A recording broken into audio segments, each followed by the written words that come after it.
வணக்கம். திசைகளின் 10 மணி செய்திகள். பதவியில் இருக்கும்போதுதான் உண்மையான சோதனை. பிரதமர் அன்வார் இப்ராஹிம் அதிரடி பேச்சு. அதிகாரம் என்பது ஒரு பெரிய பொறுப்பு. அது மக்களுக்கு முழுமையாக பயன்பட வேண்டும் என்று பிரதமர் டத்தோஸ்ரீ அன்வார் இப்ராஹிம் அதிரடியாக கூறியுள்ளார். ஒரு தலைவனின் உண்மையான சோதனை பதவி விலகிய பிறகு அல்ல, பதவியில் இருக்கும்போதுதான் என்று அவர் அழுத்தம் திருத்தமாக பேசியுள்ளார்.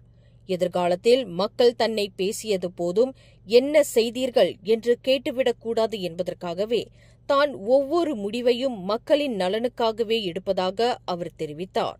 தனது நிர்வாகத்தின் கீழ் எந்தவொரு நடவடிக்கையும் இல்லை என்று சிலர் கூறுவதை அவர் மறுத்து, ஒவ்வொரு முடிவும் மக்களின் நலனை அடிப்படையாக கொண்டது என்று உறுதிபட தெரிவித்தார்.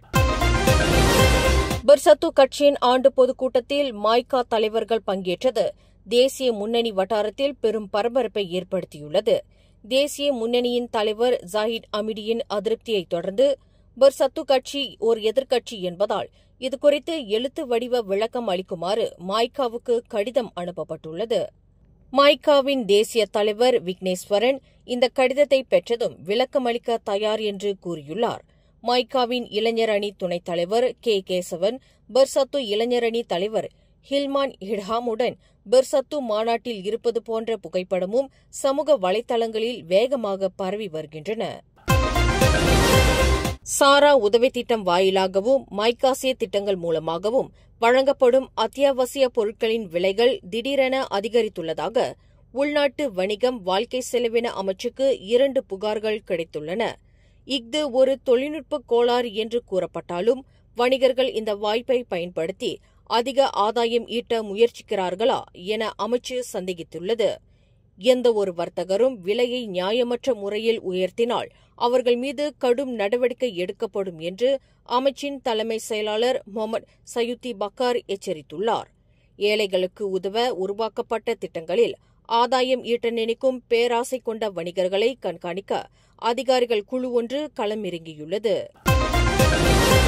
பள்ளி, கல்லூரிகளில் அதிகரித்து வரும் வன்பகடி சம்பவங்களை கட்டுப்படுத்த மலேசிய அரசாங்கம் ஒரு புதிய சட்டத்தை கொண்டுவர தயாராகி வருகிறது. ஆன்டி பூலி டிரைபியூனல் ஆக்ட், அதாவது வன்பகடி தடுப்பு நடுவர் நீதிமன்ற சட்டம் என்று அழைக்கப்படும் இந்த புதிய சட்டம் மாணவர்களுக்கு ஒரு பாதுகாப்பு கவசமாக இருக்கும் என எதிர்பார்க்கப்படுகிறது. இது தொடர்பான சட்ட பரிந்துரையை அமைச்சரவையில் தாக்கல் செய்ய சட்டங்களுக்கான பிரதமர் துறை அமைச்சர் அசாலினா ஒத்மான் சைட்டுக்கு 6 மாத கால வரையறை கொடுக்கப்பட்டுள்ளதாக துணை பிரதமர் டத்தோஸ்ரீ ஜாயிட் அமிடி தெரிவித்துள்ளார். இந்த சட்டத்தை உருவாக்குவதற்கு முன்பு பெற்றோர்கள், ஆசிரியர்கள், சங்கங்கள், பலதரப்பட்ட கல்வி நிறுவனங்கள் ஆகியோருடன் கலந்தாலோசனை நடத்தப்படும். புதிய சட்டம் மூலம் வன்பகடி முற்றிலும் ஒழிக்கப்பட்டு மாணவர்களின் எதிர்காலம் பாதுகாக்கப்படும் என ஜாஹிட் உறுதியளித்துள்ளார். பெர்சத்து கட்சியின் தலைவரான தான்ஸ்ரீ முய்டின் யாசினை பதவியிலிருந்து நீக்க எந்த வழியும் இல்லை என அர்மாடா பெர்சத்து கட்சி அதிரடியாக அறிவித்துள்ளது. சில வாரங்களுக்கு முன் முய்டினுக்கு எதிராக சத்திய பிரமாண வாக்குமூலங்கள் வெளியிடப்பட்டதால் அவரது தலைமைக்கு பெரும் சவால் ஏற்பட்டது. ஆனால் கடந்த ஆண்டு நடந்த கட்சியின் பொதுத் தேர்தலின் போது முய்டின் தலைவராக தேர்ந்தெடுக்கப்பட்டதாகவும் அவரது பதவிக்காலம் 2027 ஆண்டு வரை நீடிக்கும் என்றும் அக்கட்சியின் தகவல் தொடர்பு பிரிவின் தலைவர் ஹரிஸ் இர்ஹாம் ரஷீத் தெரிவித்தார். எனவே எந்தவொரு சத்திய பிரமாணமும் அவரை பதவியிலிருந்து நீக்காது என அர்மாடா திட்டவட்டமாக கூறியுள்ளது. இதனால் பெர்சத்து கட்சிக்குள் நடக்கும் அதிகாரப் போர் பெரும் பரபரப்பை ஏற்படுத்தியுள்ளது. பேரா மாநிலத்தில் உள்ள தமிழ் பள்ளிகளுக்கு இவ்வாண்டு மத்திய அரசும் மாநில அரசும் உதவி நிதியாக 5.5 மில்லியன் ரிங்கெட் வழங்கப்பட்டுள்ளதாக அம்மாநில ஆட்சிக்குழு உறுப்பினர் ஆ. சிவனேசன் தெரிவித்தார். பேரா மாநில அரசாங்கம் தமிழ் பள்ளிகளின் தேவைகளுக்கு ஆண்டுதோறும் கூடுதல் நிதி ஒதுக்கீடு செய்த போதிலும் இந்து ஆலயத்துக்கும் நிதியுதவி வழங்கப்பட்டு வருவதாக தெரிவித்தார். நடப்பு அரசாங்கம் தொடர்ந்து தமிழ் பள்ளிகள், ஆலயங்கள், இந்தியர் சார்ந்த பிரச்சினைகளுக்கு முன்னுரிமை கொடுத்து வருகிறது. தம் கவனத்துக்கு கொண்டு வரப்படும் தமிழ் பள்ளி பிரச்சினைகளுக்கு உடனுக்குடன் தீர்வு கண்டு வருவதாக இப்போ செட்டியார் தமிழ் பள்ளியின் 115ஆம் ஆண்டு எழில் விழாவை அதிகாரப்படியாக தொடக்கி வைத்த பின்னர் நடைபெற்ற செய்தியாளர்கள் கூட்டத்தில் சிவனேசன் இவ்வாறு தெரிவித்தார். இந்த பள்ளியில் இந்த வருடம் மாநில அரசாங்கம் மத்திய அரசாங்கம் சேர்ந்து இந்த பள்ளிக்கு 1,75,000 ரிங்கேட் கொடுத்துருக்காங்க. மாநில அரசாங்கம், மத்திய கல்வி அமைச்சு, மாநில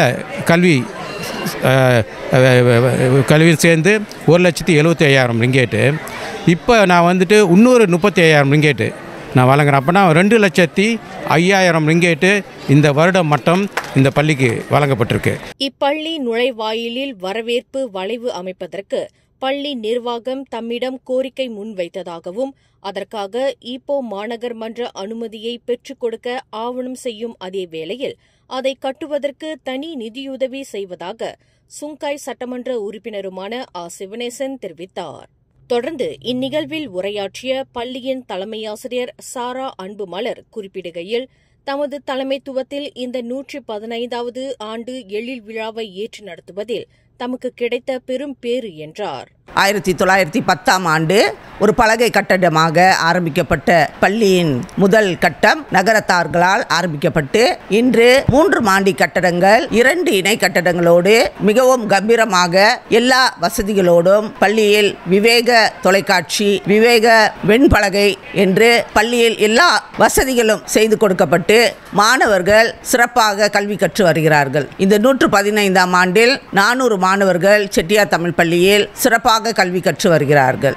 அதோடு இந்த பள்ளியின் மாணவர்களின் கல்வி முன்னேற்றத்திற்கும் வளர்ச்சிக்கும் அரும் பங்கு ஆற்றி வரும் பள்ளியின் பெற்றோராசிரியர் சங்கம், அதன் தலைவர் தேவ் ஆனந்த் பாண்டுரங்கன், பள்ளியின் மேலாளர் வாரியம், அதன் தலைவர் வள்ளியப்பன், சுற்று வட்டார நகர்த்தார் செட்டியார் சமூகத்தினர், பள்ளியின் சக ஆசிரியர்கள், முன்னாள் மாணவர்கள் ஆகியோர்களுக்கு தலைமை ஆசிரியர் சாரா அன்புமலர் நன்றி தெரிவித்தார். என்னுடைய 1ஆம் ஆண்டு 1961ஆம் ஆண்டு நான் என்னுடைய 1ஆம் ஆண்டை இங்கே தமிழ் பள்ளியில் சேர்ந்தேன். அப்போ என்னுடைய ஆசிரியர் கமலாட்சி டீச்சர், அந்த அம்மாவை காண்றதுக்காக நான் இன்று இந்த விழாவுக்காக மூவார் ஜோஹரிலிருந்து வந்திருக்கிறேன். என்னோட குடியிருப்பு மூவாறு. கடந்த காலம் நான் படிக்கிறப்ப இங்கே ஈப்போ லஹா லைன் இங்கே பக்கத்திலே தான். மறக்க முடியாத நினைவுகள்னா நடந்து வருவோம். இங்கே அப்பொழுது உள்ள சூழ்நிலை வேற. இப்போ மிக வளர்ச்சி அடைஞ்சிருக்கு. பார்க்கறதுக்கும் எனக்கும் ரொம்ப பெருமையா இருக்கு. இந்த பள்ளியின் வளர்ச்சிக்காக பாடுபட்ட முன்னாள் தலைமை ஆசிரியர்கள், முன்னாள் பெற்றோராசிரியர் சங்க தலைவர்கள், நல்லுள்ளங்கள் ஆகியோர் இந்நிகழ்வில் சிறப்பிக்கப்பட்டனர். மலேசியாவில் உள்ள மருத்துவர்களுக்கும் நாடாளுமன்ற உறுப்பினர்களுக்கும் வழங்கப்படும் ஊதியத்தை ஒப்பிட்டு சுகாதார அமைச்சு வெளியிட்ட அறிக்கை தற்போது பெரும் விவாதத்தை கிளப்பியுள்ளது. ஆன் கால் எனப்படும் பணி நேரத்திற்கு பிந்தைய பணிக்கான ஊதியம் தொடர்பாக சுகாதார அமைச்சு வெளியிட்ட அறிக்கையில் 21 வகையான படிகள் குறித்து குறிப்பிடப்பட்டிருந்தது. இதுகுறித்து மலேசிய மருத்துவ சங்கம் வெளியிட்டுள்ள அறிக்கையில், இந்த 21 படிகளில் மிக சில மட்டுமே இளம் மருத்துவர்களுக்கு வழங்கப்படுகிறது என்றும் இதனால் மக்கள் மத்தியில் குழப்பம் ஏற்படும் என்றும் குற்றம் சாட்டியுள்ளது. அதே நேரத்தில் ஹார்டல் டாக்டர் கான்ட்ராக்ட் என்ற அமைப்பு நாடாளுமன்ற உறுப்பினர்களின் படிகளையும் மருத்துவர்களின் ஊதியத்தையும் ஒப்பிட்டு ஒரு பட்டியலை வெளியிட்டுள்ளது. இதன்படி நாடாளுமன்ற உறுப்பினர்களுக்கு ஒரு நாடாளுமன்ற கூட்டத்தில் கலந்து கொள்வதற்கு மட்டுமே 400 ரிங்கேட் வழங்கப்படுகிறது. ஆனால் ஒரு மருத்துவரோ 24 மணி நேரம் பணிபுரிந்து ஓர் உயிரை காப்பாற்றுவதற்கு 200 ரிங்கேட் மட்டுமே வழங்கப்படுகிறது. இதன் மூலம் நாடாளுமன்ற உறுப்பினர்களின் படிகள் மருத்துவர்களின் ஊதியத்தை விட பல மடங்கு அதிகமாக இருப்பது தெரியவந்துள்ளது. இந்த சமமற்ற ஊதிய முறை காரணமாக பல இளம் மருத்துவர்கள் வெளிநாடுகளுக்கு செல்வதாகவும், இது தொடர்ந்து நடந்தால் மலேசிய மக்களுக்குத்தான் பெரும் இழப்பு ஏற்படும் என்றும் அந்த அமைப்பு கவலை தெரிவித்துள்ளது. நாட்டின் அடுத்த பிரதமராக தான் ஸ்ரீ முய்தீன் யாசின் மீண்டும் வர வேண்டும் என பர்சாத்து கட்சியின் ஆண்டு பொதுக்கூட்டம் ஒருமனதாக தீர்மானம் நிறைவேற்றியுள்ளது. இந்த பொதுக்கூட்டத்தில் பேசிய கட்சியின் பொதுச் செயலாளர் அஸ்மின் அலி, முய்தீன் யாசின் கட்சியின் தலைவராகவும் நீடிக்க வேண்டும் என அனைத்து உறுப்பினர்களும் ஒருமித்த ஆதரவு தெரிவித்ததாக கூறினார். இந்த அதிரடி தீர்மானமானது கடந்த சில நாட்களாக முய்தீனின் தலைமைக்கு எதிராக எழுந்த சர்ச்சைகளுக்கு ஒரு முற்றுப்புள்ளி வைப்பதாக அமைந்துள்ளது. இந்த தீர்மானம் குறித்து செய்தியாளர்கள் எழுப்பிய கேள்விக்கு பொருத்தமான நேரத்தில் எங்கள் கட்சியின் பொதுச் செயலாளர் இது குறித்து பேசுவார் என தெரிவித்தார். ஜோஹர் பாரு ஆயர்தம் சாலையில் இன்று அதிகாலை நடந்த கோர விபத்து பெரும் அதிர்ச்சியை ஏற்படுத்தியுள்ளது. மதுபோதையில் கார் ஓட்டி வந்த 23 வயது இளைஞர் ஒருவன் சாலையில் போக்குவரத்தை சீர் செய்து கொண்டிருந்த காவற்படையினரை மோதி தள்ளியுள்ளான். இந்த விபத்தில் 29 வயதான காவற்படை அதிகாரி ஒருவருக்கு காலில் பலத்த காயம் ஏற்பட்டுள்ளது என ஜோஹர் பாரு உத்தரா மாவட்ட காவற்படையின் தலைவர் உதவி ஆணையர் பல்வீர் சிங் மஹிந்தர் சிங் தெரிவித்தார். அதிவேகத்தில் வந்த ஆடி A6 கார் கட்டுப்பாட்டை இழந்து அங்கிருந்த 2 காவற்படையின் மோட்டார் சைக்கிள்களையும் சேதப்படுத்தியுள்ளது. இந்த விபத்தை ஏற்படுத்திய இளைஞன் உடனடியாக கைது செய்யப்பட்டு 2 நாட்கள் தடுப்பு காவலில் வைக்கப்பட்டுள்ளான். மது குடித்துவிட்டு வாகனம் ஓட்டும் குற்றத்திற்கு கடுமையான தண்டனைகள் விதிக்கப்படும் என காவற்படையினர் எச்சரித்துள்ளனர். சிரம்பான் தமன் ரசஜெய பகுதியில் ஒரு வீட்டில் நடந்த கொடூர சம்பவம் பெரும் அதிர்ச்சியை ஏற்படுத்தியுள்ளது. அவ்வீட்டில் ஒன்றாய் தங்கியிருந்த 2 நண்பர்களுக்கிடையே ஏற்பட்ட வாக்குவாதம் முற்றியதில் ஒருவன் ஆத்திரத்தில் தன் நண்பனின் கழுத்தை கத்தியால் அறுத்துவிட்டு தப்பியோடியுள்ளான். இச்சம்பவம் குறித்து தகவல் அறிந்த காவல்படையினர் உடனடியாக குற்றவாளியை தேடும் பணியை முடுக்கிவிட்டிருந்தனர். தப்பியோடிய குற்றவாளி ஒரு விபத்தில் சிக்கியதால் சிகிச்சைக்காக ஸ்லாங்கூர் சுங்கைபுலோ மருத்துவமனையில் அனுமதிக்கப்பட்டிருந்தபோது அதிகாலை வேளையில் காவற்படை அவரை கைது செய்ததாக சிரம்பான் மாவட்ட காவற்படை தலைவர் உதவி ஆணையர் முகமது ஹட்டா செடின் தெரிவித்தார். இந்த விபரீத சம்பவத்திற்கான சரியான காரணம் இன்னும் தெரியாத நிலையில் காவற்படையினர் அவரிடம் தீவிர விசாரணை நடத்தி வருகின்றனர். இப்போ சிம்பாங்பூலை பகுதியில் இன்று அதிகாலையில் நடந்த சம்பவத்தில் 62 வயது மதிக்கத்தக்க ஒரு பெண் கொலை செய்யப்பட்ட வழக்கில் 6 பேர் கைது செய்யப்பட்டுள்ளனர். இதில் 5 ஆண்களும் ஒரு பெண்ணும் அடங்குவர். அந்த பெண்ணின் உடல் கொலைக்காரன் ஓட்டி வந்த காரில் கண்டெடுக்கப்பட்டது. தலைக்கு பிளாஸ்டிக் பையை சுற்றப்பட்ட நிலையில் அவர் மூச்சு திணறி இறந்திருப்பதாக உடல்கூறு ஆய்வில் தெரியவந்துள்ளது. இந்த வழக்கில் முக்கிய குற்றவாளியான ஒரு காவற்படை அதிகாரியை துப்பாக்கியால் சுட்டுவிட்டு தப்பியோடிய நபர் இன்னும் பிடிபடவில்லை. அந்த முக்கிய குற்றவாளியின் குடும்பத்தினரும் கைது செய்யப்பட்டுள்ளனர்.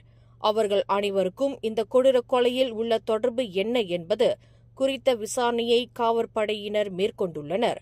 முக்கிய குற்றவாளியை தேடும் பணி தீவிரமாக நடந்து வருவதாக பேரா மாநில காவற்படை தலைவர் டத்தோ நோர் இஷாம் நோர்டின் தெரிவித்துள்ளார். சபா பர்னாமில் உள்ள ஒரு பள்ளியின் விடுதியிலிருந்து 3ஆம் படிவ மாணவன் மர்மமான முறையில் கீழே விழுந்த சம்பவம் குறித்த விசாரணை காவற்படை நிறைவு செய்துள்ளது.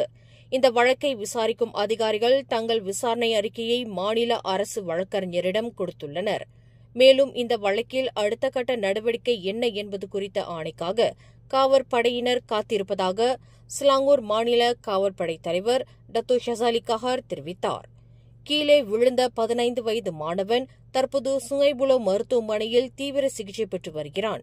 அவனுடைய உடல்நிலை தற்போது சீராக இருப்பதாக மருத்துவமனை வட்டாரங்கள் தெரிவிக்கின்றன. மேலும் செய்திகளை தெரிந்து கொள்ள கீழே இருக்கும் பெல் பட்டனை அழுத்துங்கள். உங்கள் மகிழ்ச்சியை வெளிப்படுத்த லைக் மற்றும் ஷேர் செய்யுங்கள். தொடர்ந்து திசைகளோடு இணைந்திருக்க சப்ஸ்கிரைப் செய்யுங்கள்.